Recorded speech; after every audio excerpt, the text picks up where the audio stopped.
কৃষ্ণকান্ত সন্দিকৈ ৰাজ্যিক মুক্ত বিশ্ববিদ্যালয়ৰ মুখা খুলিলে APWA। পৰীক্ষাৰ নামত কি ফলে কেলেংকাৰী কৰি আছে। উপাচাৰ্য ৰাজেন্দ্ৰ প্ৰসাদ দাস উপপঞ্জীয়ক ৰাতুল পাটোৱাৰীৰ বিৰুদ্ধে বিস্ফোৰক অভিযোগ। পৰীক্ষা পাছ কৰাৰ কাৰণে কেনেকৈ পৰীক্ষা বঢ়াই পইচা লৈ কাম কৰি আছে। দুৰ্নীতিৰ গুৰুতৰ অভিযোগ পূৰ্বৰ পঞ্জীয়ক অৰূপজ্যোতি চৌধুৰী আৰু প্ৰাক্তন উপাচাৰ্য ডক্টৰ হিতেশ ডেকাৰ বিৰুদ্ধে। কেকে হেণ্ডিকৰ কেলেংকাৰীটো আমি অসম চৰকাৰক জনালো, গভৰ্ণৰক জনালো।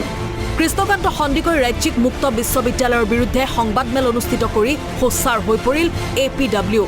25 নৱেম্বৰৰ দিনাখন এইখন আমি এফিডেভিট গভৰ্ণৰক জনালো। অসম পাব্লিক ৱৰ্কছৰ বিস্ফোৰক অভিযোগ। উপাচাৰ্য আৰু উপপঞ্জীয়কৰ নেতৃত্বত দুৰ্নীতিৰ ভূস্বৰ্গত পৰিণত হৈছে ৰাজ্যিক মুক্ত বিশ্ববিদ্যালয়খন। অৰূপজ্যোতি চৌধুৰী ডাঙৰীয়াই কৈছে যে CMক মই কম, টেনশ্যন নল'বা। এইটো হ'ল তেওঁৰ ডাইলগ। বহিৰাগত উপাচাৰ্যৰ দুৰ্নীতিৰ বাবে ৰসাতলে যোৱাৰ উপক্ৰম কৃষ্ণকান্ত সন্দিকৈ ৰাজ্যিক মুক্ত বিশ্ববিদ্যালয়। খানাপাৰাৰ 9 বিঘা মাটিৰ কেলেংকাৰী তদুপৰি 108 কোটি টকাৰ 8 মহলীয়া অট্টালিকা নিৰ্মাণৰ কেলেংকাৰী। সংবাদমেলত ৰাণীৰ বনাঞ্চলত নিৰ্মাণৰ নামত দুৰ্নীতিৰ তথ্য প্ৰকাশ কৰিলে APWA।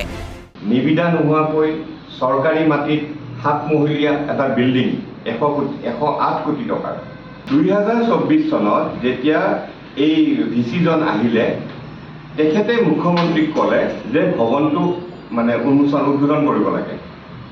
তো চৰকাৰী মাটিত বেআইনীভাৱে হোম কনষ্ট্ৰাকশ্যনে 108 কোটি টকা খৰচ কৰি এটা বিল্ডিং বনালে, মুখ্যমন্ত্ৰীয়ে গৈ উদ্বোধন কৰিলে। ৰাণী বনাঞ্চলত তেওঁলোকে ঠিক কৰিলে যে আমি মাল্টিমিডিয়া ষ্টুডিঅ' এটা বনাম। এইটো 5 কোটি টকাৰ অংক।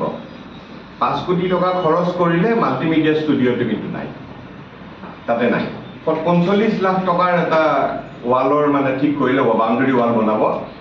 ৰাতুল পাটোৱাৰীয়ে কি কৰিলে, ডেপুটি ৰেজিষ্ট্ৰাৰ, তেওঁ কি কৰিলে, পায়োনিয়াৰ ইলেক্ট্ৰনিক বুলি ৰাতুল পাটোৱাৰীৰ পৰিয়ালৰ কোনোবা এটা মানুহ, তেওঁক 6টা ভাগত কামটো দিলে। প্ৰাক্তন ভিচি ডক্টৰ হিতেশ ডেকাৰ বিৰুদ্ধে নিযুক্তি কেলেংকাৰীৰ অভিযোগ। নিজৰ খুলখালীয়েকক নিয়ম বহিৰ্ভূতভাৱে নিযুক্তি দিয়াৰ অভিযোগ। তদুপৰি বিশ্ববিদ্যালয়ৰ উপপঞ্জীয়ক ৰাতুল পাটোৱাৰীৰ বিৰুদ্ধে মহিলা কৰ্মচাৰীক নিৰ্যাতনৰ অভিযোগ। জীৱন্ত কালী পূজাৰ নামত বহু মহিলা কৰ্মচাৰীক নিৰ্যাতন চলায় ৰাতুল পাটোৱাৰীয়ে। মহিলা কৰ্মচাৰী সুৰক্ষিত নহয়, তাতে যিবিলাক নাৰী নিৰ্যাতনকাৰী কৰ্মচাৰী আছে তেওঁলোকৰ ওপৰতো ব্যৱস্থা ল'ব লাগে।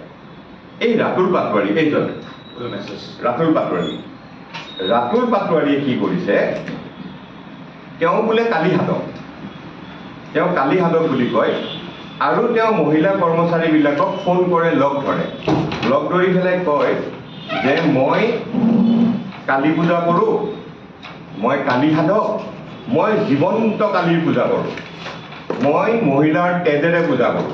তেনেকৈ তেওঁ চবকে চিকাৰী বিচাৰি কৰে। উপাচাৰ্য ৰাজেন্দ্ৰ প্ৰসাদ দাসৰ অনিয়মৰ বিৰুদ্ধে ৰাজভৱনত শপতনামা দাখিল APWৰ।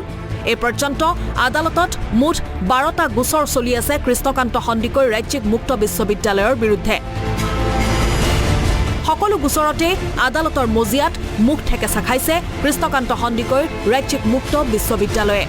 কিন্তু আদালতৰ মজিয়াত দোষী সাব্যস্ত হোৱাৰ পাছতো কোনো ব্যৱস্থা গ্ৰহণ কৰা নহয় তেওঁলোকৰ বিৰুদ্ধে, এই গুৰুতৰ অভিযোগ APWৰ। এইদৰে সংবাদমেল আয়োজন কৰি কৃষ্ণকান্ত সন্দিকৈ ৰাজ্যিক মুক্ত বিশ্ববিদ্যালয়ৰ কৰ্তৃপক্ষৰ বিৰুদ্ধে সৰব হৈ পৰিল APWৰ নেতৃত্ব। গুৱাহাটীৰ পৰা মৌচুমী গগৈৰ ৰিপৰ্ট, আছাম টক্স।